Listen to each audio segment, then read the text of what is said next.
Ladies and gentlemen, good morning, and welcome to the second in our series of great conversations on religion and democracy here at the Zahava and Moshe Strauss Center for Torah and Western Thought. I want to especially thank President Joel for his friendship and support of all our efforts, and, of course, my partners in this great endeavor, Zahava and Moshe Strauss. I want to thank all my colleagues here at Yeshiva who have helped make this event a reality and such a success, especially my Assistant Director for Operations, Stuart Halpern. Please see Stu after the event if you have any questions about the Strauss Center's upcoming programs. A few notes on that point. There is a sign-in sheet in the back if you wish to be on the email list for upcoming Strauss Center events. I want to specifically welcome Frisch students who have come here specifically for the event. I know this is also an official event for the Stern College Honor students, and I want to welcome them, especially for coming from Midtown to us today. Welcome to all the students, and please see all the materials about not just the Strauss Center, but Yeshiva University, all the wonderful things that are happening here at Yeshiva, which you can take in the back of the room following this event. The mission of the Strauss Center is to cultivate, here at Yeshiva, the Jewish thinkers and public intellectuals of the future, and to further intellectually invigorate North American Jewry at large. Given these two goals, there is no more perfect person to have here for our guest today than the one which we have, who is Lord Jonathan Sacks, Chief Rabbi of the United Hebrew Congregations of Britain and the Commonwealth. His writings now include 24 books, any number of articles, and what must be thousands of newspaper columns. From his position in Britain, he has intellectually impacted Jews all over the world.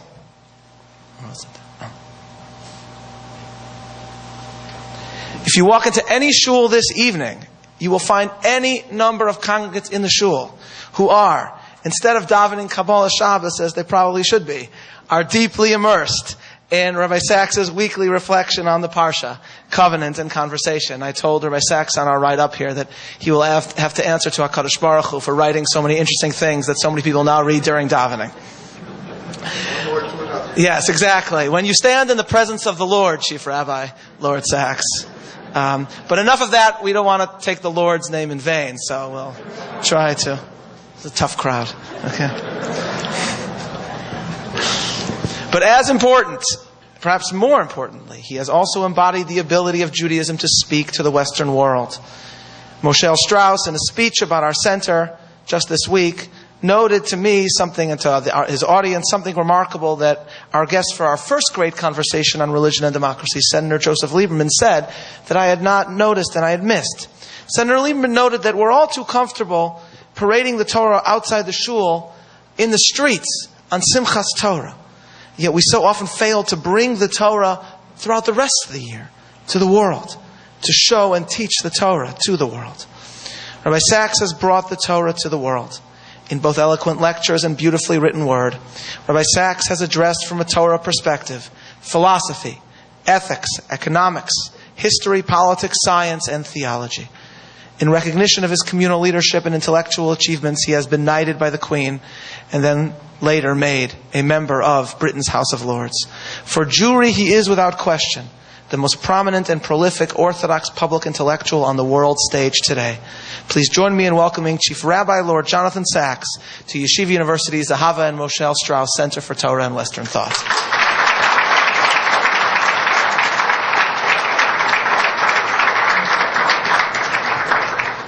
Chief Rabbi, our subject today is religion and democracy in America and Europe. Now, I've read almost everything you've written, and what strikes me most of all, perhaps, is that for a British lord, you have a remarkable admiration for America. Clearly, all is forgiven, clearly, for the revolution. Which is good to know. You've written about your visits to the United States, of our founders' covenantal conception of this country, in this book of yours that you were just teaching to our seminar, The Home We Build Together. And you've actually begged Britain to adopt a more biblical and therefore more American approach to politics.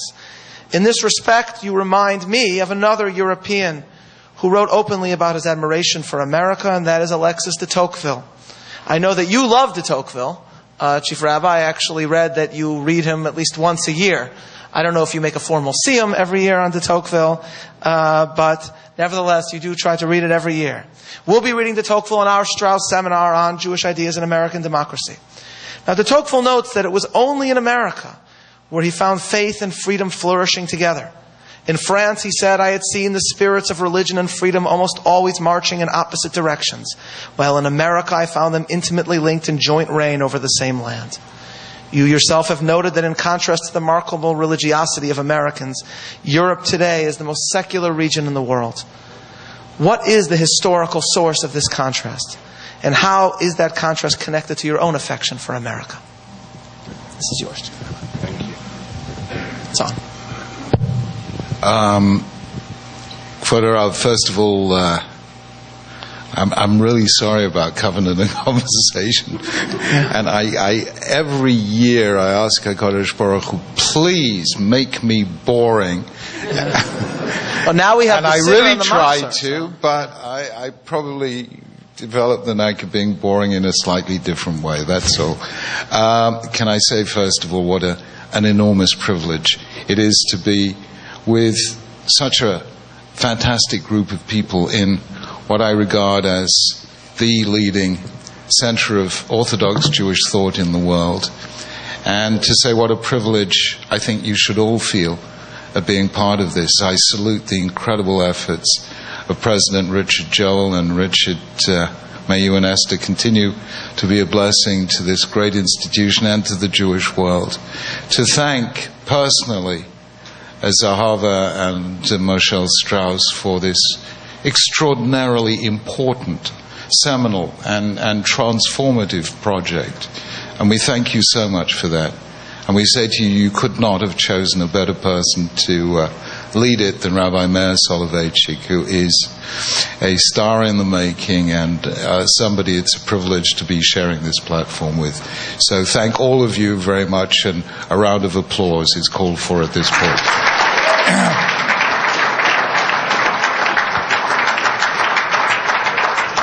Okay, Chevra, I agreed with Rabbi Soloveitchik just now that I would tell you the story behind this book, which connects with the difference between the political culture of America and the political culture of Britain. In America, a president, certainly in his inaugural address, has to mention God. As Eisenhower said, an American president has to believe in God, and it doesn't matter what God he believes in. Whereas in Britain, famously, when Tony Blair, a very religious man, was Prime Minister, his press officer, Alastair Campbell, refused to let him answer any questions whatsoever on religion and said, we don't do God. So therefore, when I was there earlier this year in the House of Lords, when your President Obama addressed both houses of Parliament, and I had the privilege of meeting him then, I was standing next to the Bishop of Leicester, and I said to him, I don't know, how is he going to handle this? You know, mitzad echad, as an American president, he has to refer to God. But he's standing in the British Houses of Parliament, so he can't mention God. What's he going to do? And he really, you know what he did? He chose the Jeffersonian option. He mentioned the Creator. So he didn't mention the G word, so that was okay. I leave it to Anglia and I leave it to the United States. He mentioned the Creator. So he split the difference. It was beautifully and deftly done. May he dance through all raindrops for the sake of the American economy, like the European economy, which we wish a refuah shlema to. The irony of this is that Tony Blair was a very, very religious man. And Tony Blair, and people didn't know this, I did the first television interview with him after he was Prime Minister, in which he spoke about faith. People didn't know this. Tony Blair read Tanakh every single night. He once said to me, Jonathan, how come your bit of the Bible is so much more interesting than our bit of the Bible? I said, obviously, Prime Minister, we have so much more politics in Judaism than you have. So, as Beseda, so we used, whenever we met in 10 Downing Street, after we'd got through the business, he would order his team out and my team out, and we would just sit together and we would learn Torah together. He'd ask for a little Dvar Torah, a little shir. And I never knew in advance what it was going to be, because it was going to be whatever he read the previous night. And since he couldn't tell anyone that he was reading the Bible or they'd have thrown him out, we never knew in advance. So yeah, I had to think on my feet. And we learned Eov together, we learned Yirmiyahu. The last time we sat, we were learning Micha, chapter 6. But came one day, and he turned to me, and he said, Jonathan, I've come to the boring bit. I said, which boring bit, Prime Minister? He said, you know, that stuff about the tabernacle at the end of Exodus does go on a bit, doesn't it? I said, indeed it does, Prime Minister. In fact, I can tell you exactly how much it goes on a bit, because politicians always judge stories by what they call column inches. I said, compare column inches for the creation of the universe and for the building of the Mishkan. For the building of the universe, 34 verses. 31 of Bereshis 1, the first 3 of Bereshis 2, 34 verses. The building of the Mishkan, Truma, Tetzaveh, half of Kisisa, Vayakel, Berkudei, nearly 600 verses. It takes 20 times as long to build a shul as it took the HaKadosh Baruch Hu to create the universe. The reason is shuls are built by committee. So he said, go on, explain it to me, Jonathan. So, not being prepared for this question at all, I gave him the best answer I could come up with at the time, which was, Prime Minister, it is not difficult for an omniscient, omnipotent, infinite God to create a home for human beings. But for finite, fallible human beings to create a home for the infinite God, that is difficult. And that's why the Torah focuses our attention on it. And it satisfied him. But as you know, when Rabbi Yochanan ben Zakkai explained to the Roman what about Parah Aduma, and when he left satisfied, the Talmidim said, you dachita oto b'kaneh, you gave him some feeble answer which satisfied him, but what will you answer us? I wasn't entirely happy with that answer. I liked that answer, but it didn't answer a big question that I had. If you had a choice, which book would you put the building of the Mishkan in the Torah? Which book? I would put it in Sefer Vayikra, right? Vayikra is all about Avodat HaMishkan. Let it begin with the building of the Mishkan and then tell us Avodat HaMishkan. What does it got to do with Sefer Shemot, which is the birth of a nation? What's the Mishkan got to do with the birth of a nation? Anyway, the question remained, but life went on, and after a few years we had another Prime Minister. And he began to raise with me a complex question about which, this is actually before he became Prime Minister, the issue of multiculturalism. Are you familiar with that idea? The idea, multiculturalism is a problem. It seemed a good idea at the beginning, but then it seemed to lead to more segregation, not more integration. And I was being consulted by various politicians on this, to give them advice on this. And I suddenly realized there's a big issue and I have to think it through. And that was when I suddenly realized the answer to the question that I'd been asked all those years before by Tony Blair.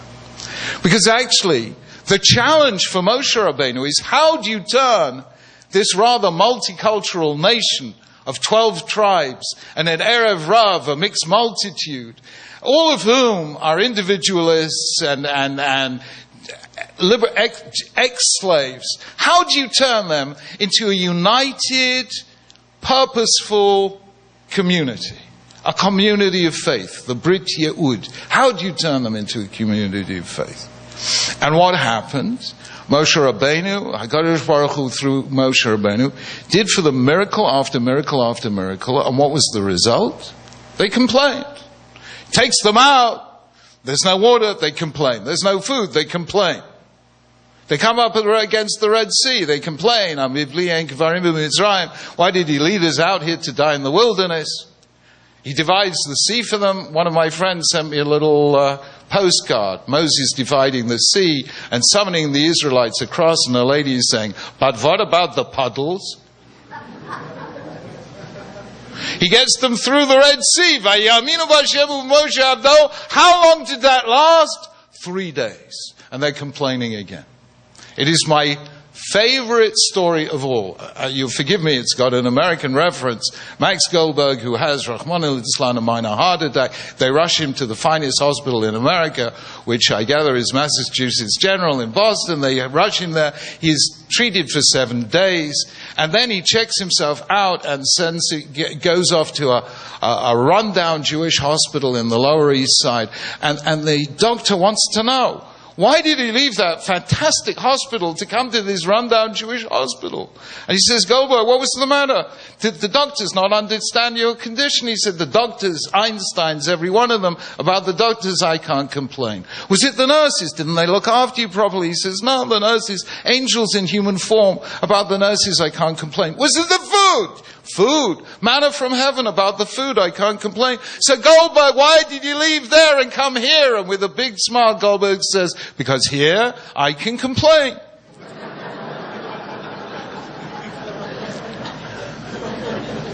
So that is what the Bnei Yisrael do. Every single thing that's supposed to transform them into a united people fails. So HaKadosh Baruch Hu, having done Kriyas Yamsuf, the biggest miracle since Sefer Bereshit, and they're still complaining 3 days later, does the biggest thing of all. Makes a personal appearance, Bichvodo Uvatzma, al Har Sinai, the only time God ever appeared to an entire people. And they tremble and they stand far off. And they say, whatever you say, Na'aseh v'nishma. How long did that last for? 40 days. Day 41, they're making a golden calf. What do you do that's one better? What do you do that's one better than Kriyas Yamsuf and Matan Torah? If all of that has failed to make a people, what do you do? And that is when HaKadosh Baruch Hu does the most counterintuitive, remarkable, transformative thing in the whole Torah. He says, Moshe Rabbeinu, you want to turn this people into a constructive, creative, united people? Get them to build something for me. Get them to build a little home for me. And do you know what? The whole time they are building the Mishkan, no complaints. No rebellions. Moses asked them to give, and they give daivuta, too much. He has to say stop. And I suddenly realized it is not what God does for us that transforms us. It's what we do for God. And that is when I suddenly realized, if you want to take this diverse, fractured culture of Britain and turn it into a united nation, you have to get them to build something together. And that's why I wrote the book called The Home We Build Together. Society is the home we build together. And that focuses on responsibilities, not rights. It says, yes, diversity, but each one of us, each culture is different. Therefore, let it bring that unique gift to the common good, to the home we build together. That creates not multiculturalism, but integrated diversity. And I suddenly had the answer to Tony Blair's question. I wrote the book, and it is the only thing I wrote which actually immediately became government policy. And I say this very simply for a reason. The government policy on multiculturalism, the document was called Face to Face, Side by Side, which is the chapter of one of the title of one of the chapters of the book, and it changed the government's whole approach to interfaith. Until then, they'd focused on dialogue. Now they're focusing on social action. And any of you who have read Rav Soloveitchik Zatzal's famous article in 1964, Confrontation, they will know that was the Rav's philosophy also. And it has now become national policy. Why do I say all this? Number one, because Moshe Emes v'Torah Emes. This really is Torah and it is truth and it speaks to the 21st century. Number two, if we speak the world listens. And number 3, don't think this is just theoretical. We are taking Torah and using it to change the world. I'm sorry that was such a long answer, Rabbi Soloveitchik, but I had to tell the story. That brings us back to the Tocqueville. So then, if the United States, as you noted in the book, got the entire concept of covenant, yes, got the concept of covenant from the Bible, and ultimately, as you show, that came originally from Britain. So what has happened to Britain? And what has happened to Europe, the cradle of Christianity, which now even refuses to acknowledge the history of Christianity and the role that it played in European history in their constitution? What has happened? And de Tocqueville already noticed it in 1830. It remains the same today. How did that come about? Well, actually, you privatize religion in America. You don't have an established church. The result is you have open competition. The result is that religion actually competes for attention. And the end result is, I'm not sure if you're aware of this, that a higher percentage of the population of America attend a place of worship weekly than do the population of the theocratic state of Iran. Did you know that? 40% of Americans, on the latest figures, attend a house of worship once a week, and 39% of Iranians. That's what happens when you don't have an established church. Now, I'm not going to say that I want that to happen in England, because I'm a Rav and I am not the posek for the Church of England. But not yet, Chief Rabbi. So Baruch Hashem, you see, an established church does not have to compete for membership. It's there. It has 26 Lords Spiritual in the House of Lords. It has a voice in the public domain. I am not in the House of Lords as a religious leader. I'm there just as Jonathan Sachs, not as Chief Rabbi. There is only Church of England bishops sit in virtue of their religious office. And the result is that the church does not have to compete for people's attention.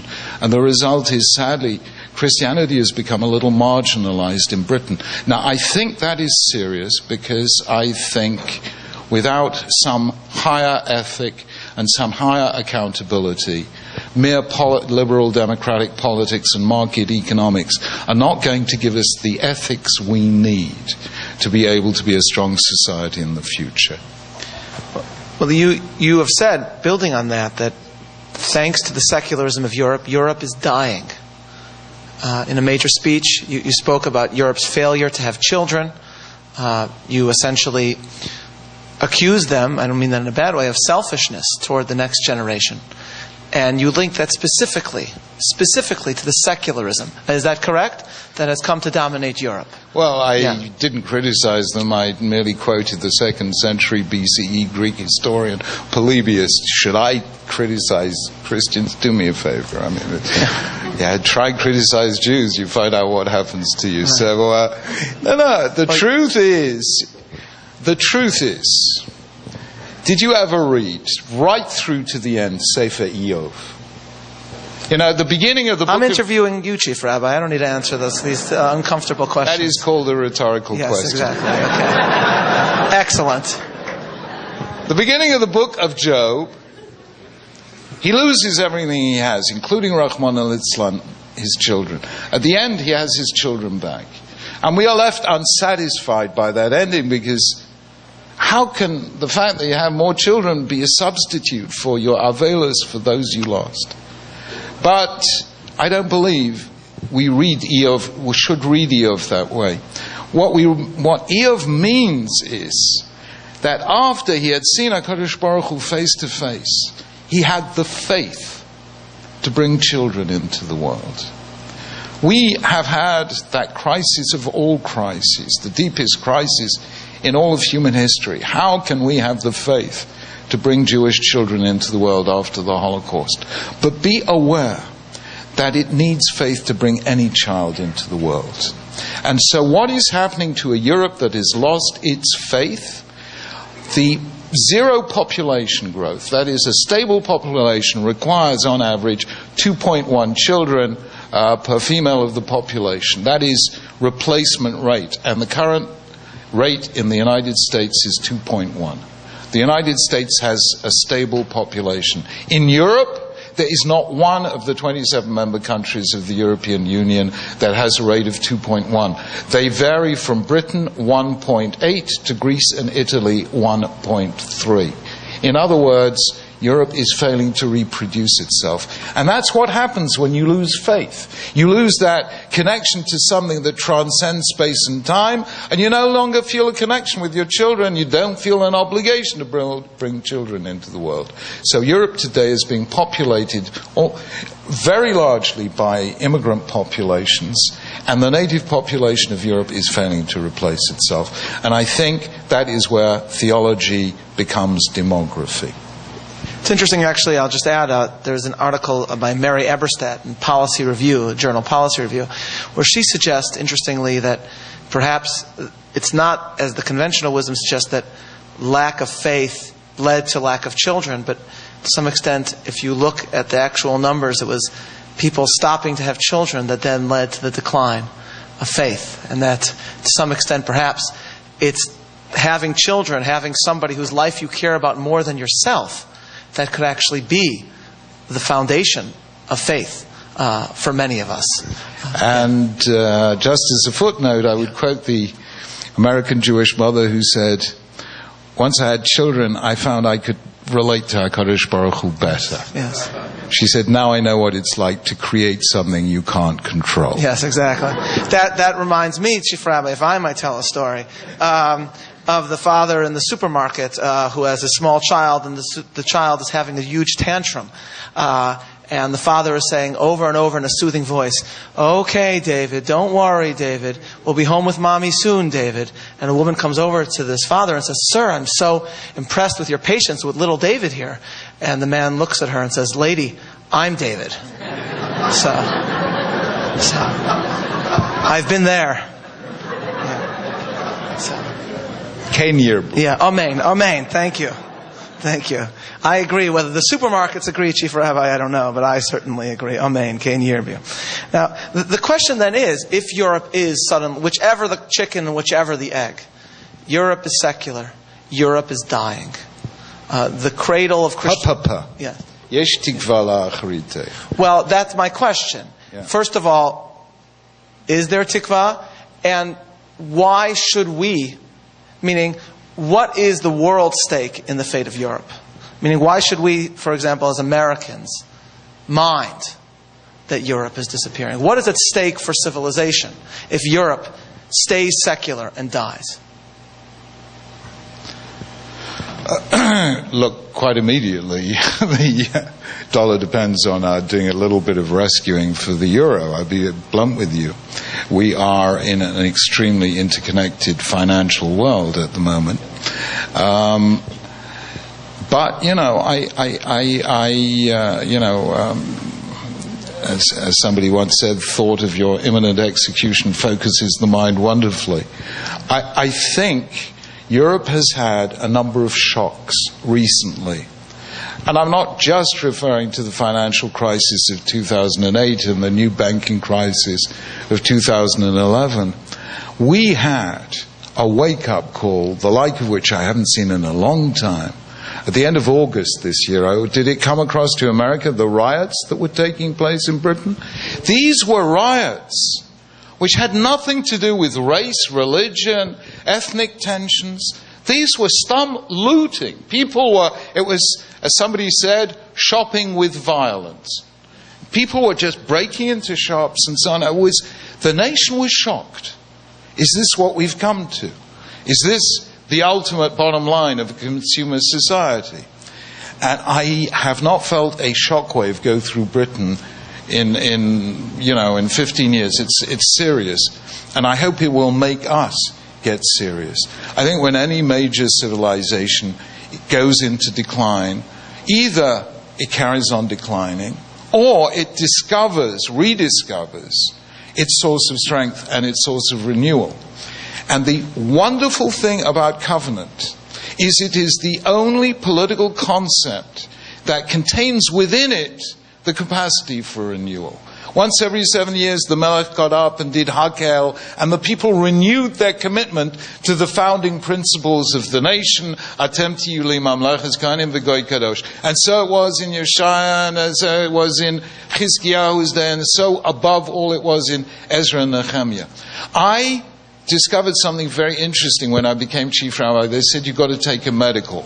I assumed it was to test my sanity that I was willing to take on this particular job, but actually they wanted to know the physical stuff, not the mental stuff. And the doctor who was doing this put me on a treadmill. And I said to him, what are you testing? Are you testing how fast I can go or how long I can go? He said, neither. So I said, what are you testing? He said, I'm testing when you get off the treadmill, how long does it take for your pulse to return to normal?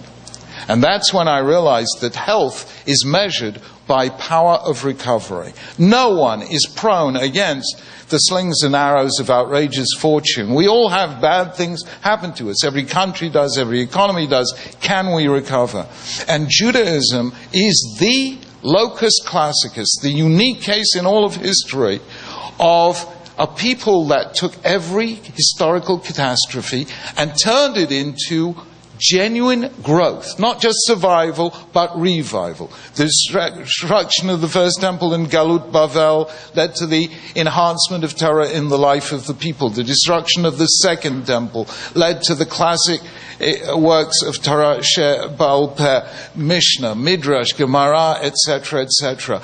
The Crusades led to the Hasidei Ashkenaz. The Spanish expulsion led eventually to the mystics of Tzifat. And the worst catastrophe of all, the Shoah, 3 years after the Jewish people stood eyeball to eyeball with the angel of death, they got up and made their single greatest collective affirmation in 2,000 years when they re-established the State of Israel.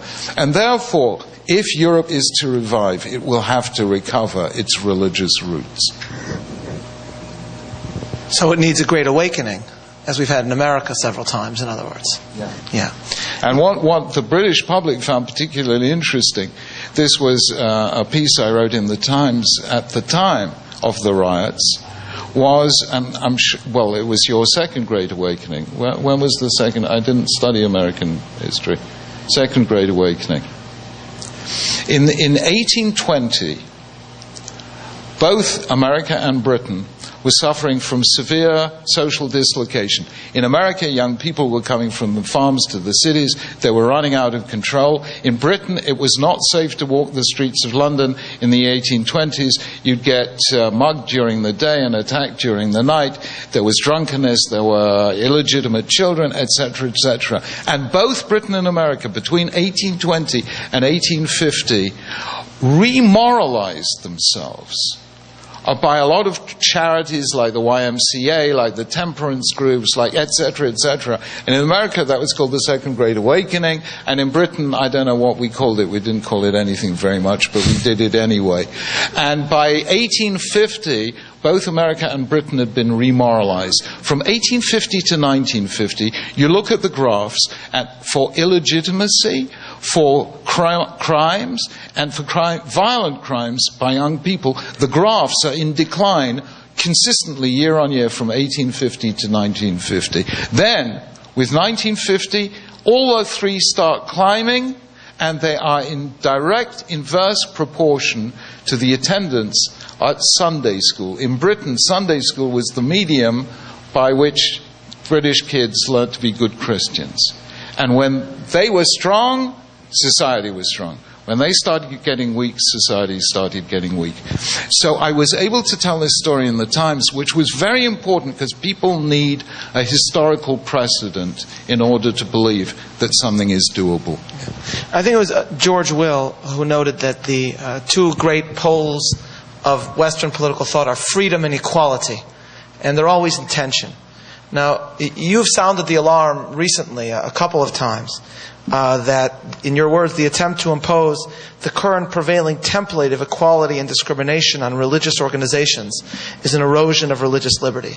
You actually said that we might come to a point where, like in the 17th century, a Mayflower of persecuted religions might leave England and Europe. to come to safer shores. Now, recently, we all here in America read about the case that took place regarding the admission of a student to one of your schools, and how, in the end, you were forced to admit that student. And we read all about that, and perhaps you'll just tell us a little bit about the case and its implications for Judaism in Europe and Jewry and Jewish freedom in Europe. I don't know if you ever noticed the extraordinary way the Torah tells the story of the Benot Slavchad. You know, Slavchad's daughters, they obviously studied here at Stern. I mean, they were strong, good feminists who knew their rights, and they said, T'nulon Chelek. And Moshe asked HaKadosh Baruch Hu, and HaKadosh Baruch Hu says, right on, those girls, I know those girls, they learn well, give them a share, Kein Benot Slavchad Dovrot.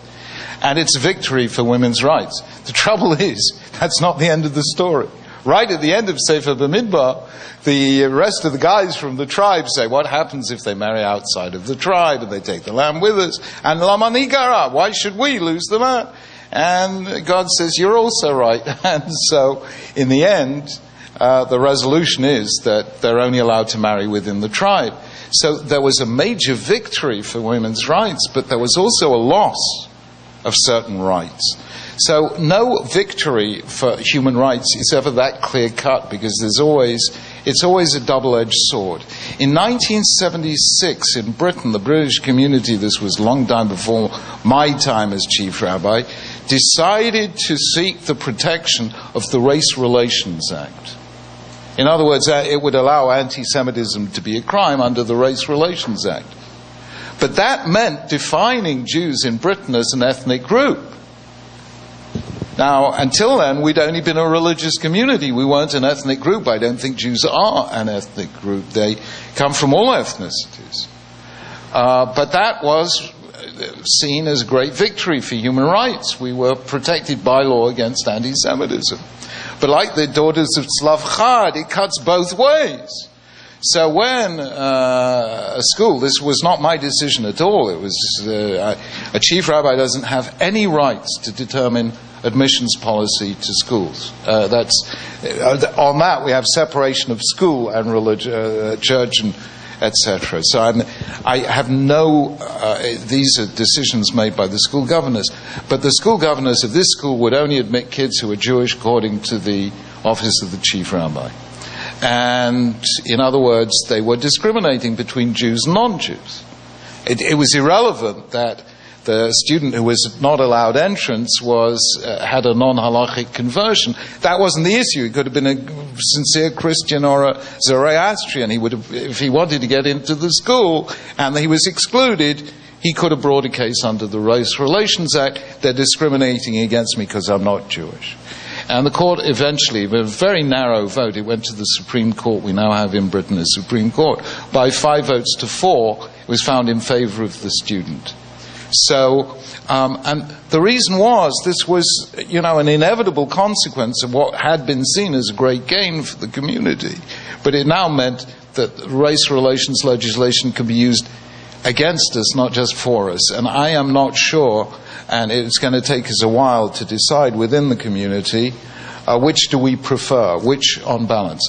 Don't think that this is compromising the Jewish character of the school. It isn't. What it does mean, though, is that we have to make test of admission religious, not ethnic.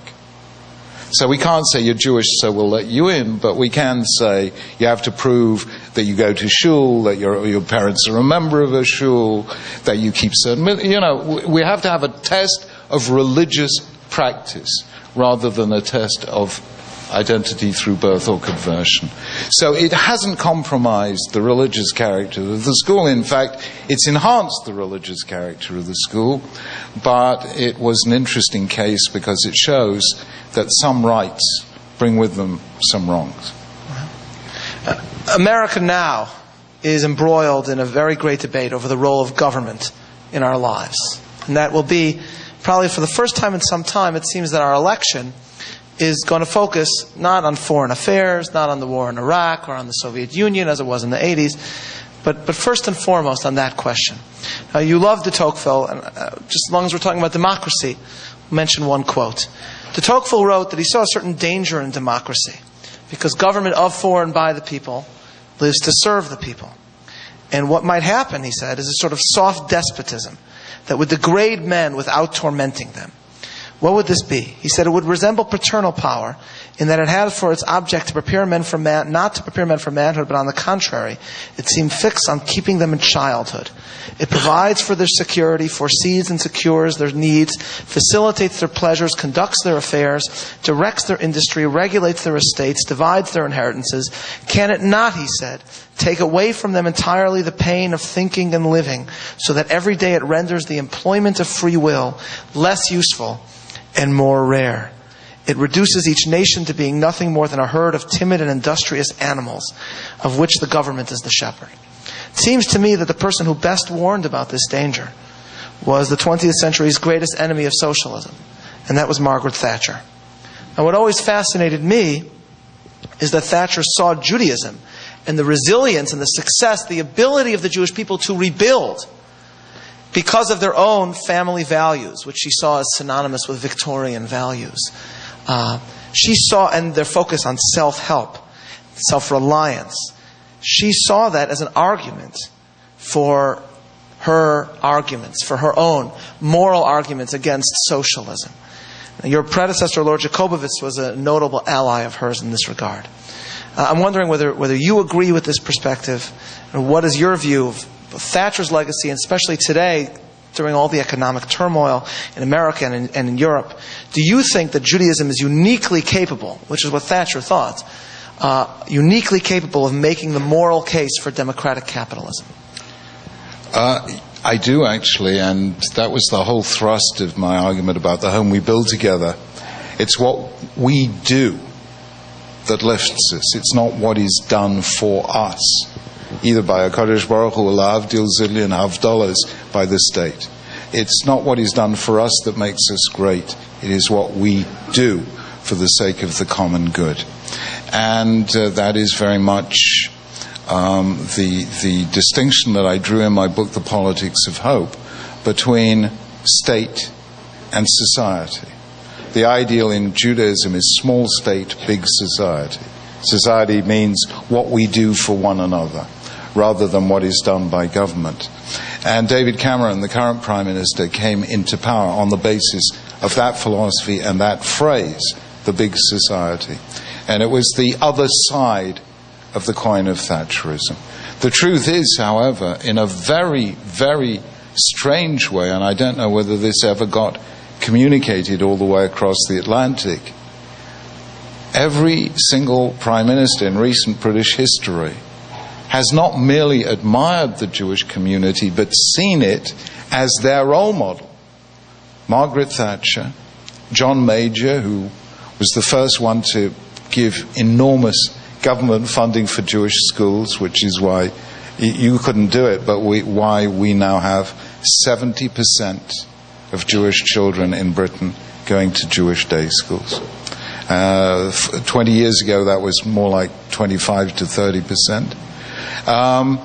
Then Tony Blair, an equal admirer of Judaism, then Gordon Brown, and now David Cameron.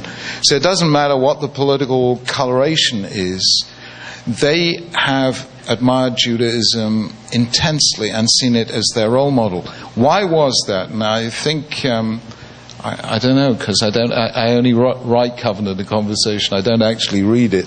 And I'm always in a different time zone because I always write it 6 or 8 weeks in advance.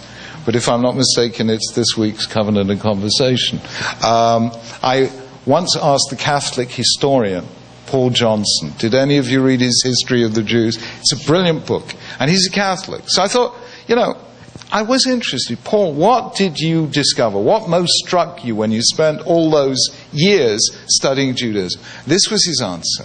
He said there have been many individualistic cultures in history.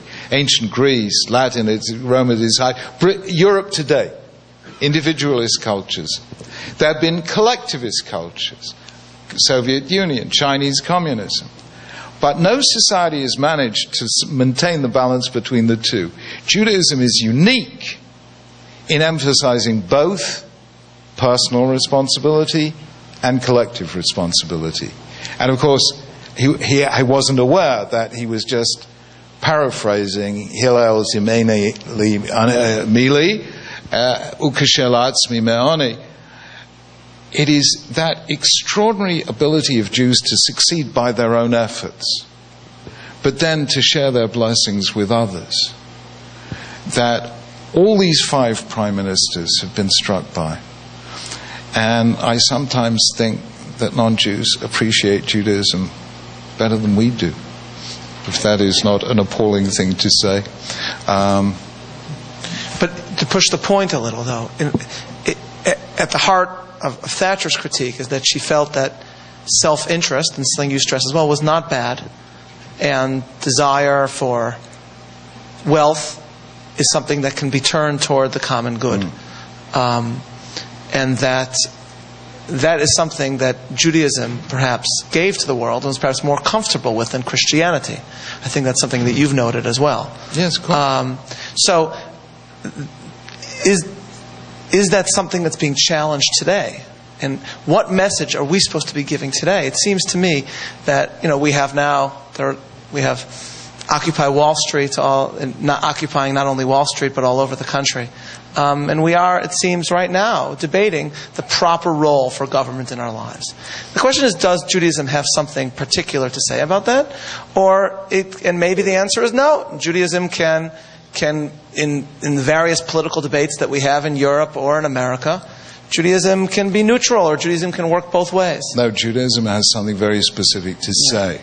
It is said, for instance, we are suffering a major international debt crisis.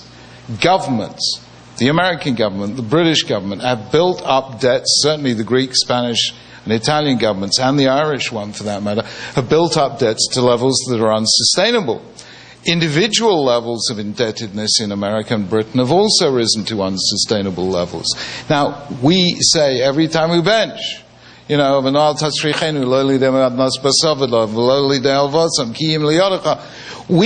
want to be dependent on others. We say that in benching. I have been waiting for 20 years, Elaine and I, since we invite politicians for dinner from time to time, when somebody's going to complain at the benching, because this is very Thatcherite, Chief Rabbi, But Baruch Hashem, nobody's noticed it yet. Maybe they don't understand the Hebrew. What can I say? And number 2 is that stunning Rambam, which, we've learned with every prime minister, they all love it, that the highest level of tzedakah is to find somebody a job or allow them to have independence so as not to depend on tzedakah. Because in Judaism, independence, which is the opposite of indebtedness, is fundamental to human dignity. And for heaven's sake, Muhammad Yunus in Bangladesh won the Nobel Prize, I think, Peace Prize rather than the Economics Prize, for his system of microloans, which were an application to one of the poorest countries in the world in the 21st century, that top level of the Rambam in the Hilchos Matnot Aniyim. So here you have a philosophy of individuals who work, who create the commonwealth in Adam Smith's terms, and try not to be dependent on others. And that's a very strong economic philosophy. And it is yesodi, it's fundamental, and everyone recognizes it. And it is no accident that Jews, who are 1/5 of the 1/5 of 1% of the population of the world, have won 39% of Nobel Prizes in economics. They have to have a few non-Jewish economists because token ethnics, But it began with Yosef HaTzadik. If Wall Street had only listened either to Warren Buffett or Parshas Miketz, we would have avoided this situation, because this whole debt crisis arose because people thought an economic boom can go on forever. And if they'd only listened to Joseph, who invented the theory of trade cycles, that 7 years of plenty are followed by 7 years of famine, they would have taken preparations. 20% flat tax also. Exactly so. Yeah, exactly. Yeah, Yosef was the first supply-side economist. Exactly. You've spoken about anti-Semitism growing in Europe. This is a specter of anti-Semitism that has returned in the Europe that gave us the Holocaust. And yet you think that this is a radically different form of anti-Semitism than what has existed before. Why is that so? Three things. I've tried to explain what is anti-Semitism, because anti-Semitism, stated in terms of its content, is a stira minei ubei. It's a series of self-contradictions. Jews were hated because they were rich, because they were poor, because they were capitalists, because they were communists, because they kept to themselves, because they infiltrated and got everywhere. Voltaire hated Jews because they were superstitious believers in an ancient faith. Stalin hated Jews because they were rootless cosmopolitans who didn't believe in anything. So I've explained that you have to understand Judaism, anti-Semitism, as a virus that attacks the body politic. I have to be very careful. I'm okay in this gathering, but if I'm in a Haredi audience, I have to be very careful how I say a virus. They say, "Oi, a virus! Man darf tun tshuva." But only if you do the Hungarian pronunciation, not the Litvak pronunciation that Moshe Rabbeinu spoke. Yeah. Moshe Rabbeinu spoke with an Oxford accent, you know that. No. Not his Yiddish, Chief Rabbi, not his Yiddish. And how does a virus survive? It mutates, and we are living through one of the great historic mutations of anti-Semitism. The new anti-Semitism is different from the old in three respects. Number one, it is focused not on Jews as individuals. It is focused on Jews as a nation, a self-governing nation in its own state. Today, the modern form of anti-Semitism is anti-Zionism. And number one. Number two, classic anti-Semitism in the 19th and 20th centuries were conveyed by national cultures. Today, certainly in Europe, we don't have national cultures anymore. They're conveyed by the new media of communication, by emails, by the internet, by blogs, by Facebook, by Twitter, and so on. And that has very significant differences. You can have a radical terrorist living next to you, and you have no idea. I mean, the 4 suicide bombers that did the British terrorist attack of 7/7/2005 were born and grew up and were educated in Britain, and their neighbors thought, oh, nice people, you know.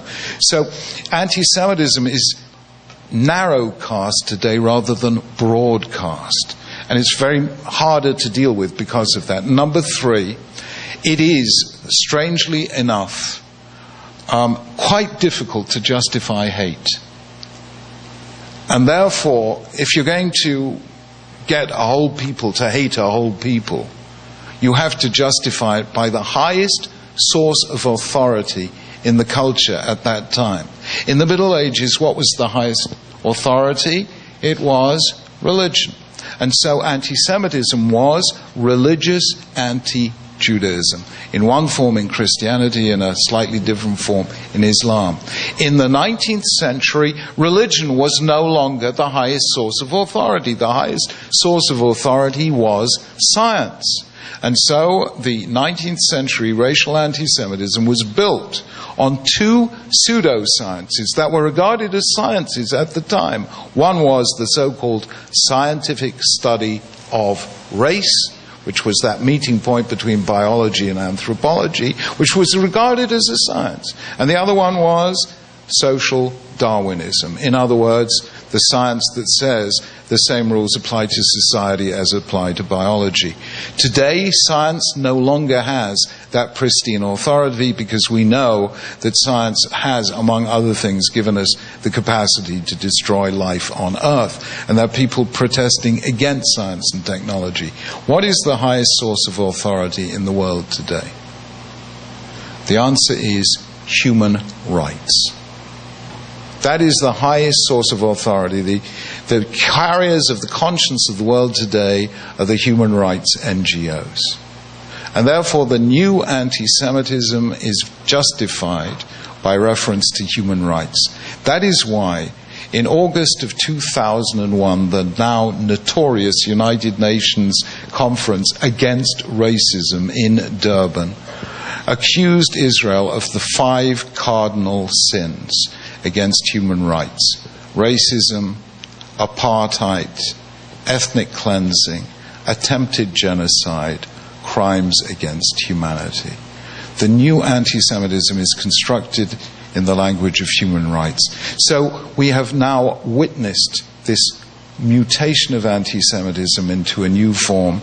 It is very dangerous, and we must fight it together. But even as you describe it as a new mutation, you're describing a phenomenon that has existed almost constantly in Europe throughout the ages. And if any time when we would expect it to disappear in Europe, it's after the Holocaust. And it's right there, as you said, that the virus reared its head in a new and terribly horrible form. So the question is then, is this something endemic in Europe? Is it part of what it is? G.K. Chesterton, who was on the whole a very talented writer, but the British writer famously defined the anti-Semite as the man who hates Jews more than is strictly necessary. Right? I mean, Anthony Julius just recently wrote a fascinating book on the history of anti-Semitism in Britain. So the question is then, to what extent is it linked to the history of Europe? Even as you can make the case, based on your book, Chief Rabbi, that the flourishing of Jews here in America is linked to the fascination that the Founding Fathers had with the people of Israel. This is a very complex issue, but Britain as such is not an anti-Semitic country. Right, no, I'm not suggesting that. And it's important that you note that. Anthony Julius has written a book saying it is, but a greater historian, we wish her long life, Gertrude Himmelfarb, the wife of the late Irving Kristol, yes, grandfather of neoconservatism, not that I'm looking in your direction at all, Rabbi Soloveitchik. Absolutely. I'm sitting to your left, Chief Rabbi. Not from where we sit. Yeah. Gertrude has just brought out, yes, or is just about to bring out, a book called People of the Book, which is a book about British philo-Semitism. So it's worth reading that book. And Britain is a very philo-Semitic country. And the new anti-Semitism, to repeat, is not a property of a national culture. We have handfuls of radicals who make an impact far beyond their numbers, especially on university campuses, and that is serious. But I'm going to tell you exactly what I said 8 years ago when I stood in the European Union conference hall in Brussels. We persuaded Romano Prodi already in 2003 to convene a European conference on anti-Semitism, and I stood up and said to the leaders of Europe, Jews cannot fight anti-Semitism alone. The victim cannot cure the crime. The hated cannot cure the hate. Gone on record as saying, and this wasn't my request, has said these words: I want to promise the Jewish community that when it comes to the fight against anti-Semitism, they will not stand alone. We have extraordinarily good friends. We may have enemies, but we also have friends. Friends, perhaps with this do I end? Perhaps with this I end. Why were Jews hated? Why were they hated? Why is it the world's oldest hatred? The answer was given by one of the world's first anti-Semites, Haman Harasha in Megillat Esther, who says, Yeshno am echad mefuzam forad ben ha'amim v'datehem shonot mikol am. They hated Jews because they were different. Shonot mikol am. You will say every culture is different. And that is true. But Jews have been the only people in history consistently to refuse to assimilate to the dominant culture or convert to the dominant faith. They were the minority who were different in medieval Europe because they weren't Christian, in the contemporary Middle East because they're not Muslim. However, Jews therefore lived that difference. Why? Because they said, we have a right to be different. We have a duty to be different. We are about the dignity of difference. However, difference is what makes us human. As Chazal say, a person mints many coins in the same mold, they all come out alike. God makes us all in the same image, His image, but we all come out different. Our difference is what makes us human. Therefore, a society that has no room for difference, has no room for Jews, has no room for humanity. Anti-Semitism begins with Jews, but it never ends with them. And that is why I call on, in Britain, members of every faith to stand with us in the fight against the world's oldest hatred, and we will win. Please join me in thanking Lord Sachs.